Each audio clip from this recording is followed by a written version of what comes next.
Okay, great. So in today's class, we are going to really start our discussion of PChem. Last time was mostly just logistics. And the one thing we did mention last time was this notion that we are going to look at a bunch of molecules that are moving around and try to think of what can we say about their bulk properties. That's the whole problem here. And let's make this more rigorous and sensible. So what do we mean by this? So we have a setup where we have, let's say, a box. And inside this box, we have a bunch of molecules. This could be gas molecules, liquid molecules, anything that they are moving around, right? So, and so PChem is really about trying to describe the macroscopic properties of this collection of particles. Apart from this class and maybe a few other classes, we will not be taking a look, however, at molecules from an individual perspective. We will be looking at things in bulk when you have lots and lots of things that exist together. But today and every once in a while, we will go and see what is really happening at the molecular perspective, but mostly we will ignore it. We will just try to think about what's going on at the bulk level. So how do we describe a gas or anything? How do we describe a gas or any other material? What are the attributes that we use to say what this material is doing? So the first one that we can think of is the volume that it occupies, the volume V. So in this case, it is simply the volume of this box that I drew over here. We also talk about the amount of substance.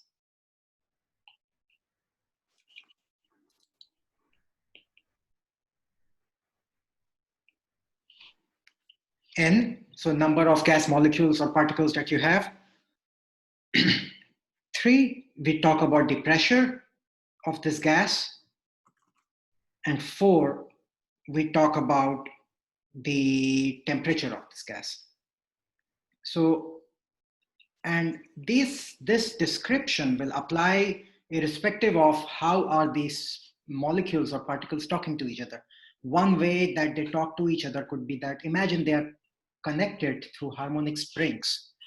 All of these are connected through different harmonic springs. You can imagine a lot of springs that jostle them around. In that case, the interaction would be F is equal to Kx, F is equal to minus Kx, right? So F is equal to minus Kx, that's our Hooke's law. Or they could simply be what is called an ideal gas, that is they are moving around freely, they never talk to each other, only they are not allowed to sit on top of each other. So that's called an ideal gas or a perfect gas, and we will be looking at that model quite a lot. So even before that, even before this spring interaction, we could have had an ideal gas, or we could have had even more complicated interactions where these things are actually talking to each other through quantum mechanics. You have some wave functions, and the wave functions don't have to overlap and all sorts of funky things. So you could even have a quantum mechanical description. So all of these, what I mean here is the model that we use to describe the molecular interaction of a given gas or set of particles or any material. These 4 properties that I wrote down over here are independent of whatever model we use. These can always be used to describe a given substance. And they have a name. They are called the variables of a state, or state variables. So these are quite fundamental. And together, they summarize the physical state of a substance. So they summarize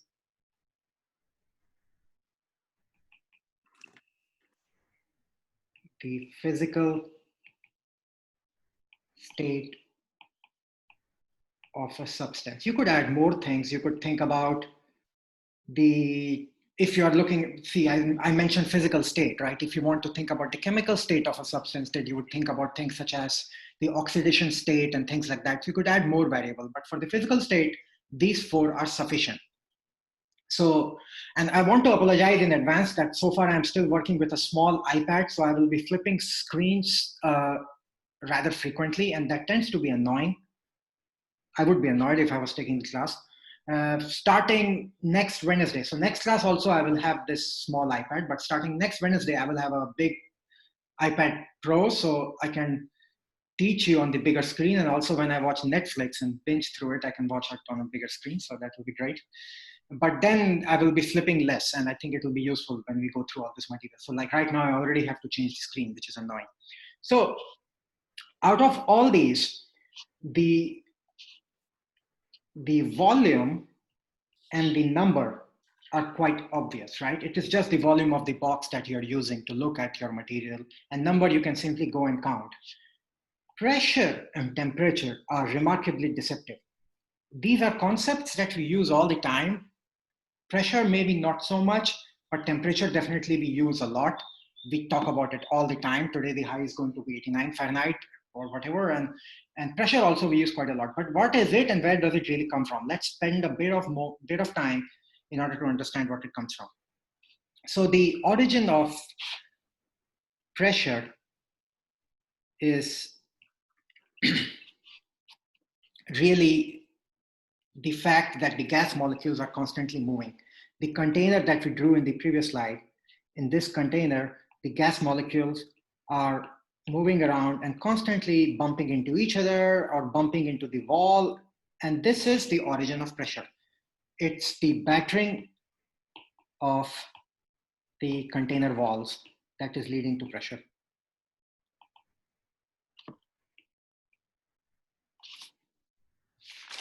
So these collisions, so you are having this sort of collision between the molecule, not sort of, it is a collision between the molecule and the boundary of the wall.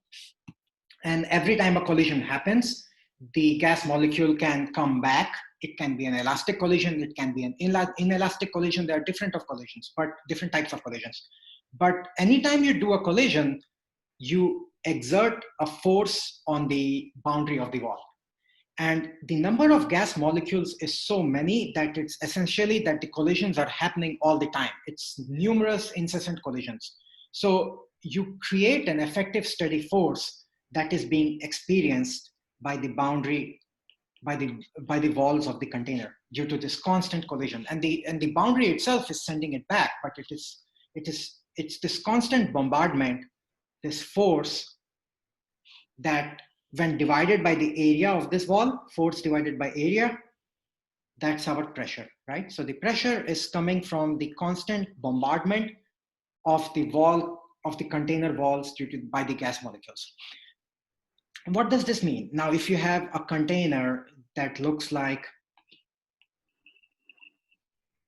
this, and in between you have a movable wall. So this wall is fixed, this wall is fixed, but the one in the middle can move. And let's say you have high pressure over here, and let's say you have low pressure on the right side. So now you can see intuitively what this means. It means that the pressure exerted by this one on the right is going to be higher than the pressure exerted from the left side of gas molecules. So you have a net imbalance of force. So this wall in the middle will move to the right. How long will it continue to move? It will continue to move until it comes somewhere over here, and then suddenly this thing on the left has a higher volume to move around in. And you can see intuitively what happens now. If you have gas molecules that are moving around in a higher volume, the probability that they go and strike the wall is going to go down, right? Just think about it. This should be obvious. If the room is made to be extremely, extremely big, it's a football stadium, the probability that a single gas molecule goes and hits the boundary is going to be much smaller. As compared to if the box was much smaller, this probability would be higher. So as you increase the volume, the pressure goes down.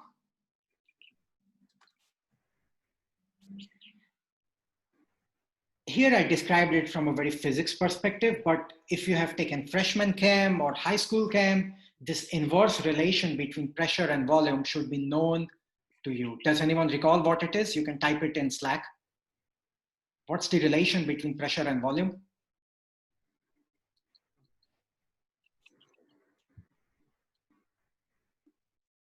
Help me.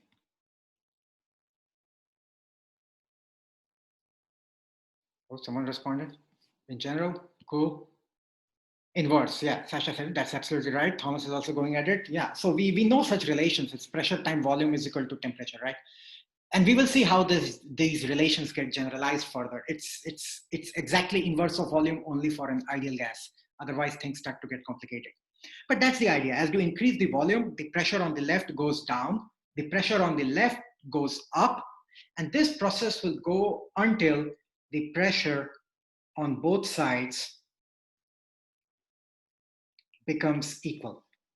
Pressure on both sides becomes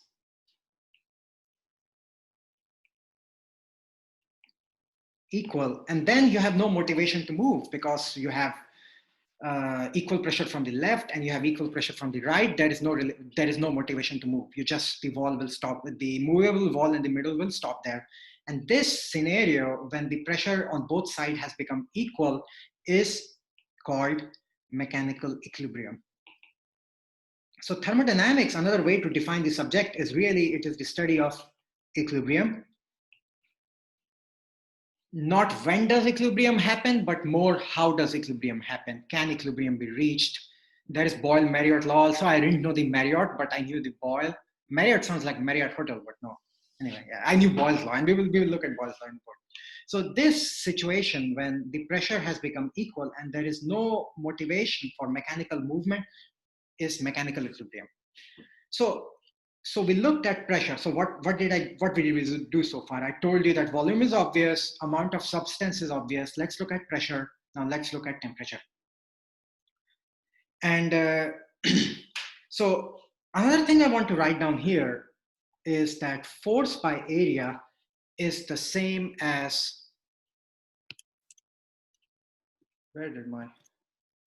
one of the annoying things about Zoom is when I go to some other app, it becomes difficult for me to see my own screen. So Connor, are you there? Yeah, I'm here. Oh, cool. Connor is not asleep. That's great. So Connor, if my screen freezes, please send me a message, okay? Like it used to happen in 687 once in a while. So right now I'm writing that pressure is equal to force by area, which is the same as rate of change of momentum, right? You should recall this from your basic physics. And this is what I mentioned last time. This is the type of physics that we will be using. Force is rate of change of momentum divided by area. So you can see that pressure is really coming from, and what is momentum? Momentum itself is delta P by area, right? P is the unit, that P is the symbol that we use for momentum. And that itself is mass multiplied by change in velocity divided by area. So the pressure comes from, if you have bigger gas molecules, heavier gas molecules, the pressure will be higher. And it's kind of annoying here that I'm using small p for momentum. So for pressure, I will try to use capital P, but once in a while there might be ambiguity. And I apologize for that in advance. But you can see that pressure is coming from rate of change of momentum. This you should keep in mind as we go over to temperature. So let's look at temperature now. Temperature is also related to the movement of molecules. It also comes from the motion of molecules. At zero temperature, at ground state, there is no motion. Absolutely all motion is dead. In that case, temperature will be zero. But it is related to velocity in a slightly different way. We saw that pressure was proportional to force for a constant area, which itself was proportional to change of momentum, right? That was our pressure. Temperature is proportional to energy. It's really proportional to kinetic energy. That's the origin of temperature. If you have higher kinetic energy, the temperature is going to be higher. If you have lower kinetic energy, it's going to be lower. What does that mean? It's proportional to not momentum, but the square of velocity. And that's the interesting thing. I find it quite interesting that pressure itself was related to velocity or change of velocity more precisely, while temperature is related to velocity squared. So they are deeply connected, but there is a slight difference. And in next class, or maybe the class after that, we will quantify this relation. What exactly is the connection of pressure with momentum? What exactly is the connection of temperature with momentum squared? We will look at these things carefully. And for those of you who really like physics, you might recall this, that the kinetic energy is also written by momentum squared divided by 2n, right? So temperature is related to that time. So again, let's go back to our setup where we had two separate containers.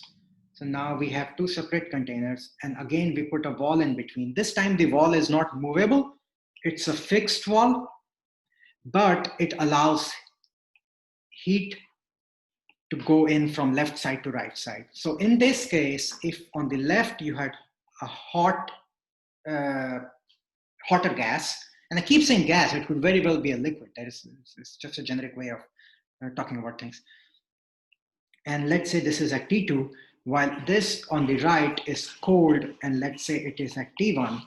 So this means that the particles on the left have higher kinetic energy, particles on the right have lower kinetic energy. They cannot move the wall. In this case, it is a fixed wall, but it can allow for movement of energy.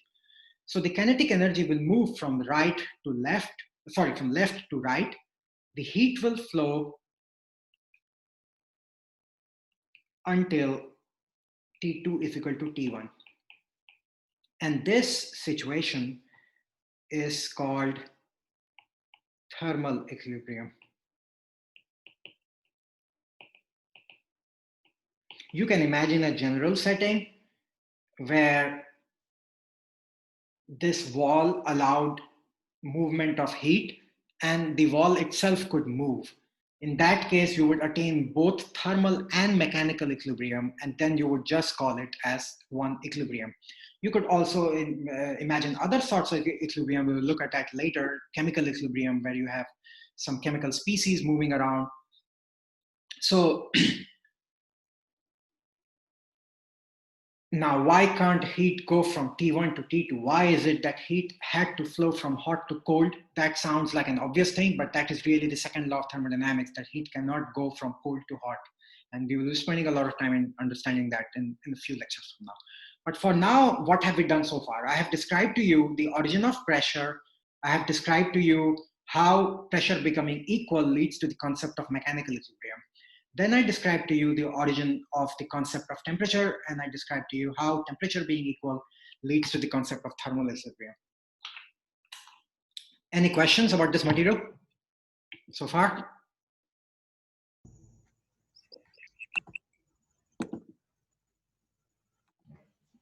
Professor, could you go back to the slide on pressure, and could you re-explain the equation that you had related to the rate of change of momentum one more time? I'm sorry. Yeah, sure. I kind of scribbled it in that corner. By the way, who asked that question? Teresa. Hi, Teresa. Great. So, yeah, in general, please tell me your name when you ask a question. Well, no, if you don't want to say your name, that's okay. Don't tell me your name. If you want to tell it, that's okay. So what I wrote over here is that force, let me make a big arrow, is rate of change of momentum. That's the definition of force. And what is rate of change of momentum? That is, so I missed a dt. That's what's confusing you probably. We have a rate of change, right? So we also have to have a delta t in the denominator. How much time did it change over? Right now it makes sense. So this is change in momentum. Momentum is given by the symbol p. So it's going to be delta p. That's the change in momentum. And again, go and look at the calculus modules to become comfortable with these changes, divided by change in time, or dp by dt. That's our force, rate of change of momentum. We are talking about pressure, so we have to divide this by area. So sorry about missing on that delta T. Okay, does that answer your question? Yes, that makes much more sense now. Thank you so much. Yeah, dimensional analysis should always be your best friend, irrespective of whether you're doing physics, chemistry, or whether 20 years from now you are the CEO of Apple and you're looking at some projections of some sort of market model. Always do dimensional analysis. If dimensional analysis fails, something is wrong. Okay, good. So where was I? This is our thermal equilibrium. And now, so one of the things I really like about thermodynamics, last time when I taught it, every time I teach it, I start to realize that it is actually a hard subject. And the more I teach it, the more I realize it is a harder subject. It gets really abstract before you know it. And the more time you spend on it, it continues getting more and more abstract. And right now you will see your introduction to one of these first very abstract concepts. So I just mentioned to you that in order to describe the physical state of a substance, you need 4 variables: P, V, T, and N. But in reality, it just so happens that you never need to know all 4. Knowing any 3 is sufficient to guarantee the knowledge of the 4th one. In other words, if you knew the volume, temperature, and number, there will be an equation that tells you the pressure as a function of volume, temperature, and number. And this is why I put in the function module first, because this concept of functions is really fundamental to thermodynamics. If you don't understand functions, calculus and thermodynamics and kinetics will be hard. So what does this mean? This means that if someone has given you a value of volume, temperature, and number, you can simply go and calculate the value of pressure. In fact, there won't be, if someone gives you 4 values for pressure, volume, temperature, and number, you will have some governing equation that you can put in these 4 values and check whether that is a valid combination or not. Such an equation has a name. It's called an equation of state. Here I wrote down P is equal to P as a function of volume, temperature, number. The example of such an equation is the ideal gas law, right? PV is equal to nRT, or P is equal to nRT by V. So if you knew temperature, number, and volume, you could go and calculate pressure. So once again, I apologize because I'm using P for pressure and P for momentum. Momentum will show up in thermodynamics less and less, lesser and lesser. Which one's correct? I don't know, as the semester evolves. So we are just going to P, unless otherwise stated, P is for pressure. So what I'm telling you here is that even though you have 4 variables that are needed in principle to describe the state of a system, you never actually need to know all 4. You need to know 3. It's also interesting, you need to know exactly 3. If you know only 2, then it won't get the job done. You need to know 3 and exactly 3 in order to describe the state of a system. Here I wrote it as pressure is equal to nRT by V, but I could have also written it as volume is equal to nRT by P. In that case, I'm looking at volume as a function of N, T, and P, right? So this is another way of looking at the problem. So any given substance is described by an equation of state, which is an equation that really connects the 4 variables. It's a constraint on the 4 variables. And why should such an equation of state exist? That is where thermodynamics starts to get abstract. If you look up Atkins' book, it will say, well, experiments have told us such an equation of state exists. But do you really trust that? Maybe they did not experiment hard enough. Maybe someone comes and tells me, experiments have told us the earth is flat. I just went out and looked and it looks flat to me this way, it looks flat to me left. It must be flat. Well, it's an experiment. It's a crap experiment, but it's an experiment. So we have to be careful with that. It's not just, I'm a theorist in my own research, so I'm always skeptical just because something came from experiment. You have to think out, can you really derive it? Can you think of it? Where is it coming from? So the fact that this equation of state exists is kind of profound. Why should we have an equation of state? Why should there be such a relation? This is profound. I don't think I can explain it to you completely in this class, but I can tell you why. I can give you the gist of why it happens. If you want to understand more about this, there is a graduate thermodynamics class called Chem 684. You can take it. And in the past, there have been students who took 481, liked it a lot, and actually went and took 684 and also liked it. So that class goes into really the reasons of why this happens. But the reason why such an equation of state happens is due to equilibrium.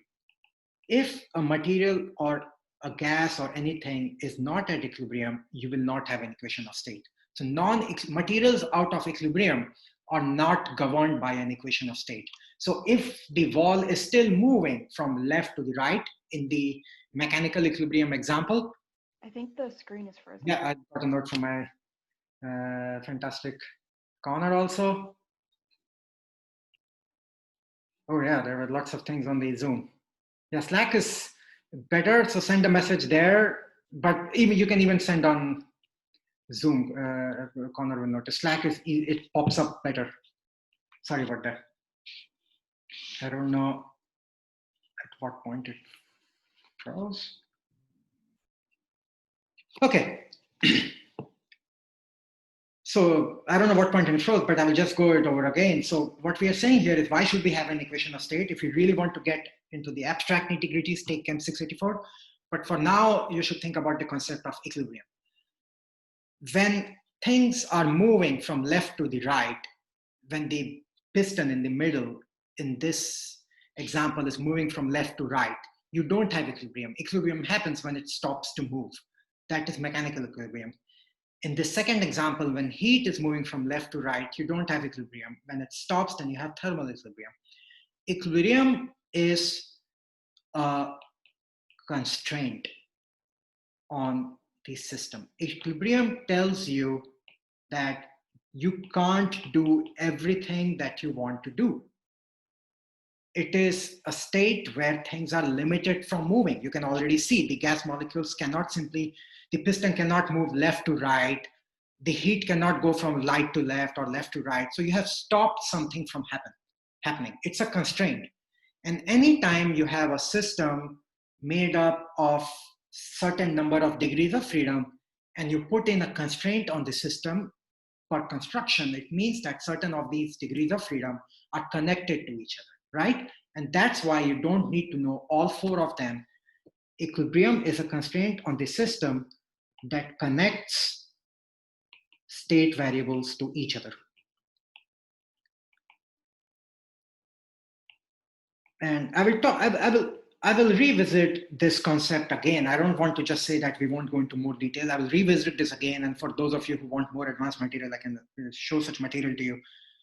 And a natural question is, why do we have only one constraint? Why don't we have two constraints? So that's the reason being that equilibrium is just equilibrium. We look at it from a thermal perspective, we look at it from a mechanical perspective, but all of it is really energy, right? As you saw, thermal equilibrium corresponds to momentum squared, mechanical equilibrium corresponds to momentum. It's the same thing, it's the same movement. So lack of movement, or it's not really lack of movement, equilibrium. So one thing to keep in mind is that equilibrium is not equal to death. Equilibrium does not mean that things have stopped moving and nothing's happening. Equilibrium means things are still moving, but there is still heat going. So yeah, let's actually, in this case, it means that the heat going from left to the right is exactly the same as the heat going from right to the left. And the net effect, it again froze. That's so stupid. Now I can see. Sorry about that.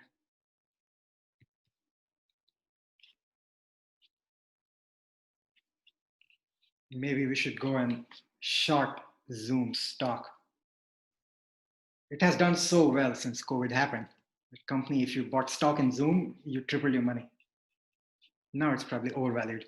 So what I was saying here is that the heat can go from left to right, the heat can go from right to left, and at equilibrium, these two things balance each other. So equilibrium is a constraint on the system. It's not death. It doesn't mean things are not moving. Things are still moving, but they are just balanced out. And it's a constraint which reduces the number of degrees of freedom you have in the system from 4 to 3. The best example of such equation of state is the ideal gas law, which is also called the perfect gas law. And it pertains to a perfect gas. What do we mean by perfect gas? So the simplest equation of state, and I'm going to use the shortcut EOS for equation of states, equations of state, is the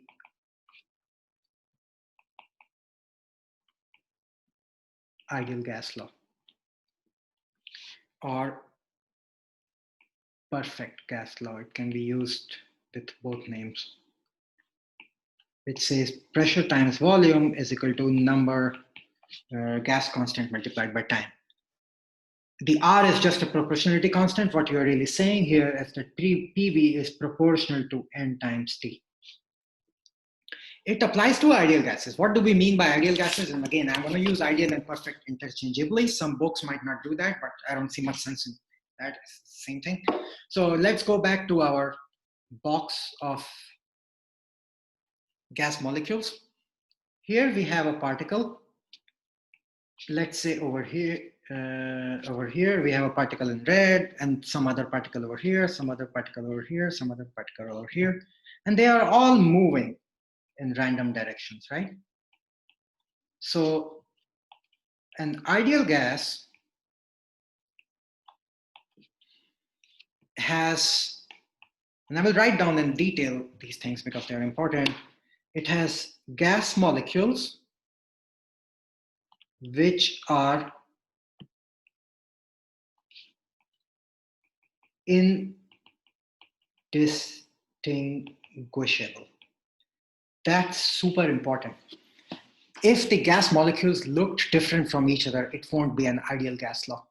You can use the ideal gas law to describe, so for example, if it's nitrogen and oxygen mixed with each other and you want to describe it using ideal gas law, you have to ignore that they're different things. You have to basically consider that they are all the same. There is no difference between them. They are indistinguishable. Hard spheres of radius r. So I drew a dot, but if you really went and zoomed in, you will see that it's a sphere of a radius r. There is a typical separation between two gas molecules. Let's call it A. This A will change, right, as a function of time because these things are moving around all the time. So the second assumption we make here is that R is much smaller than A. So that's why it's okay to draw it as a point particle, even though it is a sphere, because compared to the typical separation, it's much smaller. If you were to think of the density of this gas, when would you expect this to be true? R much smaller than A. Would this be true in the high density limit or the low density limit? You can answer on Zoom or Slack, whatever.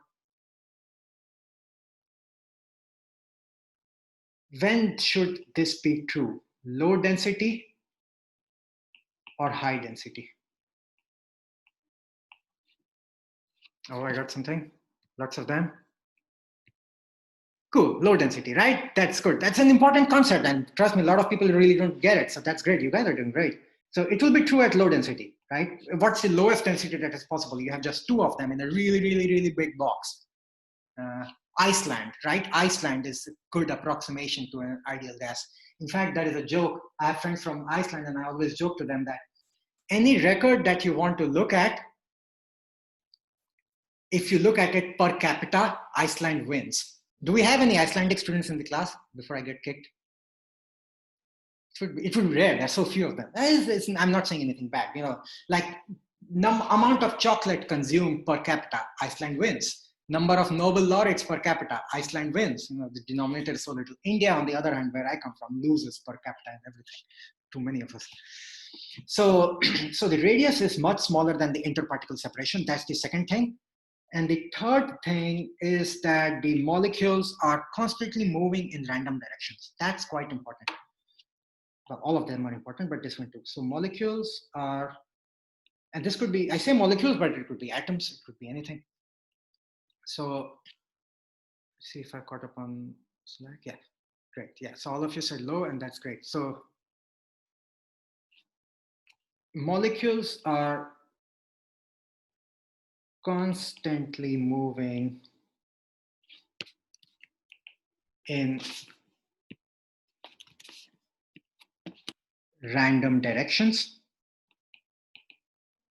So that's why when I drew the arrows up here, no direction of the arrow is preferred. Any such arrow is equally likely. But once in a while, the molecules hit each other. Once in a while, the molecules collide. So they're just walking around randomly moving, and then once in a while they're like, uh-oh, I hit you. When they collide elastically. What does that mean? Some of you might have seen it in physics. What it means is that the kinetic energy of molecule 1 plus the kinetic energy of molecule 2 before the collision is the same as the kinetic energy of molecule 1 plus the kinetic energy of molecule 2 after collision. So I'm not saying that the kinetic energy stays the same for molecule 1 or the same for molecule 2.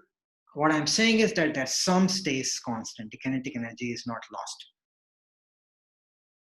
And also very important, no other interaction between the molecules.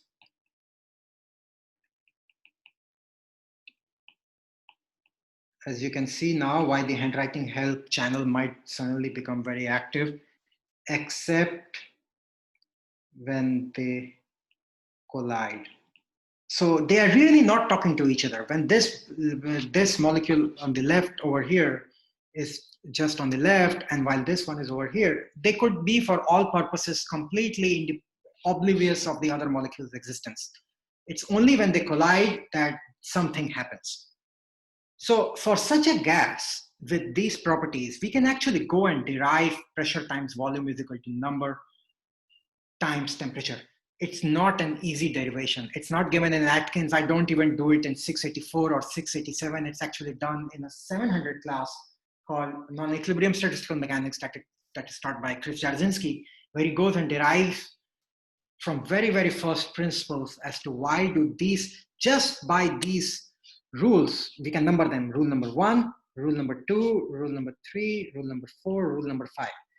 Just on the basis of these 5 rules and a pen and paper, you can go and derive PV is equal to nRT, which is amazing. I think it's really nice that you can do that. However, we are not going to do that here, because if I try to do that here, I think the class attendance and number of registered students will probably drop down by 30%. It's not easy math. It will take time. It will get a bit abstract. We are going to derive it in a cheating way. What does that mean? We are going to use those things such as the Boyle-Marriott law. I did not know the second one. And the other laws that were existed, and try to combine them as to see why it comes down. And this is how it was first done. All this business of thermodynamics really started from mechanical engineering, I think, even before chemistry, because people were interested in moving, right? They wanted to go from point A to point B, and they had a ship or they had a boat or a train or whatever, and they wanted to see how much energy can they get out of what they put into the system. How efficiently can they drive it and things like that. And they did lots of experiments on gases. One of the first experiments they did was Boyle's law, where they found, as we saw earlier in this class, that volume is inversely proportional to 1 over pressure. Then there was Charles' law. I think it was Charles's law, volume proportional to temperature. Then there is Avogadro's law. And pay attention right now, because I'm going to ask you something which I think is quite interesting, just in a moment. So when we combine these 3, what do we get? We get volume is proportional to 1 over P multiplied by T multiplied by N, or volume is proportional to NT by P, and this proportionality constant, or pressure times volume, is proportional to NT, and this proportionality constant is called the gas constant. PV is equal to nRT, where R is gas constant. Its unit is 8.314 joule per Kelvin per mole. You can see dimensionally that makes sense. So the thing that I find interesting here in these empirical laws is there are 3 of them. 2 of them apply only to perfect gases. 1 of them applies to even imperfect gases. By perfect gas, I mean all these bunch of properties that I wrote down. Basically, you don't talk to each other unless you are sitting on each other's heads, and then you repel each other elastically. 2 of these apply only to ideal gas law. There is 1 of them which applies to, 2 of these applies to ideal gas. Oh, cool, you guys are helping each other out. That's fantastic. Yeah, sorry about the bottom of the screen being cut off. Once I have a bigger iPad screen, the surface area that can get cut out will reduce, right? That because the size of the iPad is bigger, the screen is bigger. So in this case, does anyone want to make a guess as to which of these 3 laws is applicable to non-ideal gases also?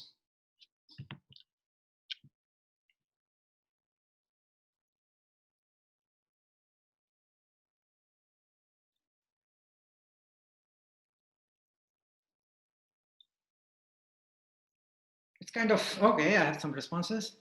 Nope. Boyle's law and Charles's law are applicable only to ideal gases. These are true in the limit density tends to 0. So one symbol I will be using is rho for density. So as the density rho tends to 0, Charles' law and Boyle's law become true for any gas. If you have no other gas molecule, if you have only one particle just moving around, you have more issues there, but basically it becomes true as the density tends to 0. Avogadro's law, on the other hand, is true for even imperfect gases. That's interesting. Why is that true? Because volume is an extensive property.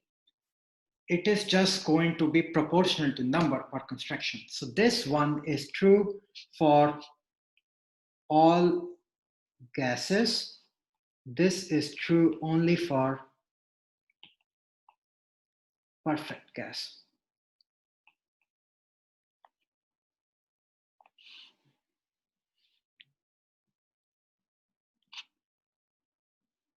So this is slightly abstract, but it's almost per construction the way it is done. And how are we doing on time? We have 4 or 5 minutes left, so I want to draw a couple of things about these things before we move to the next thing. So how does this Boyle's law look graphically?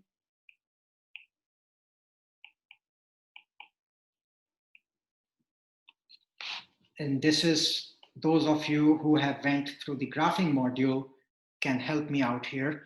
If I'm drawing pressure versus volume as per Boyle's law,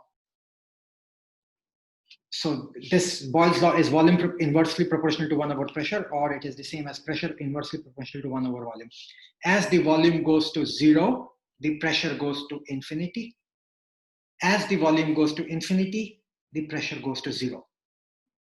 And in general, in the middle, it looks like a line like this.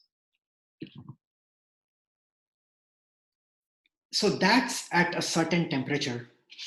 T is equal to T1. Now I want you to think about what happens at T is equal to T2, where T2 is more than T1. Will this look like this, or will this look like this? So these curves that I drew here are at a constant temperature, right? So at a constant temperature, they have a name. They are called isotherms. So the question I'm asking you to think about is, how does the isotherm corresponding to Boyle's law move as the temperature is increased? Does it move up or does it move down?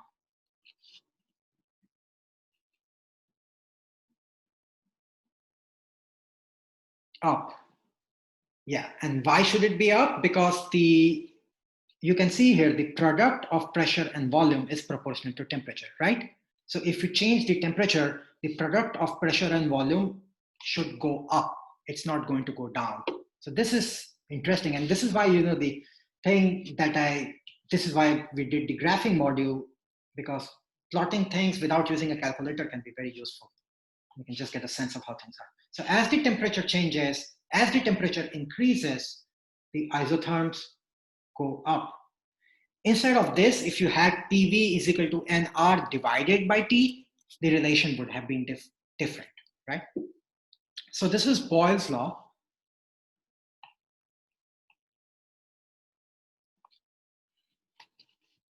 At no point I'm going to ask you a question saying which law describes this equation. I don't know. I will forget Boyle's name at some point. So will you. It doesn't matter. What's more important is that to remember the relation, how it looks like. That pressure times volume is equal to number times R times T. So that Boyle's law graphically. Now let's look at Charles' law graphically. Now which one was Charles' law? I already forgot. Charles' law is volume proportional to temperature. Volume proportional to temperature. So that's going to look simple. You have a straight line now, right? And there is no, as per this law, as temperature goes to zero, the volume should be zero. So we have a straight line going through the origin. Again, the same question for you. So this is now at a constant pressure. This is at a constant P, and at a constant P, things are called isobar. So these lines were isotherms, while these lines are isobars. Again, the same question for you. As pressure increases, how will this look like? All right, help me out. Your answer, your hint is somewhere over here. We are looking at volume as a function of temperature. As the pressure increases, will the isobar move up or will the isobar move down? We have some answers. With pressure increasing, it will move down, right? Good, everyone got it, perfect.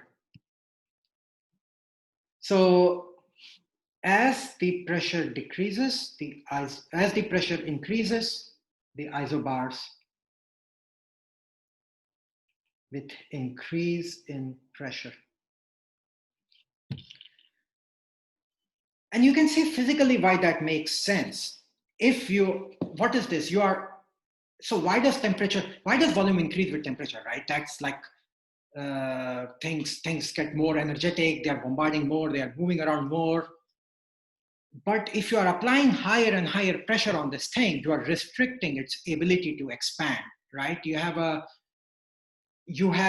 a balloon and you are increasing the temperature of the balloon, and the balloon will slowly dilate and dilate and dilate and expand more and more. But at the same time, you're applying a pressure on the balloon. It won't be able to do that, right? So when you're applying pressure, the change in volume with respect to temperature, so delta V by delta T tends to zero as pressure tends to infinity, right? Mathematically, we can write it down this way. And similarly, so I showed you isobar, I showed you isotherm, and similarly, you can look, I don't know why I changed colors. They have become kind of random, but keeps it colorful. So similarly, you can look at isocores. And you can look this up in Atkins' book. He has examples of isocores. I'm not going to draw it over here. But in general, what you can do is to think of a surface in this three-dimensional space. where one axis is pressure, one axis is volume, one axis is temperature.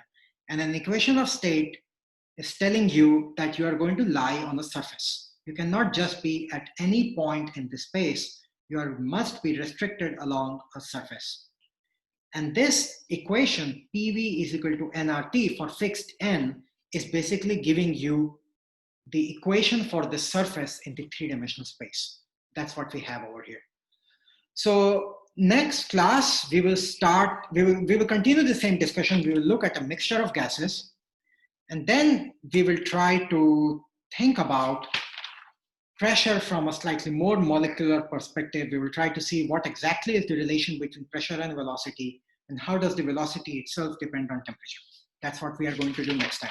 And I'm so happy to see that some of you are using the Slack channel. Please use it more and more. And when there is a math question or any sort of question, please don't shy in helping each other out. Please try to engage in discussions. A virtual classroom doesn't have to be boring or just artificial or synthetic. We can still engage with each other through Slack and all these things. So good. So I'll see you Friday. Thank you. Thank you, Professor. Take care, everyone.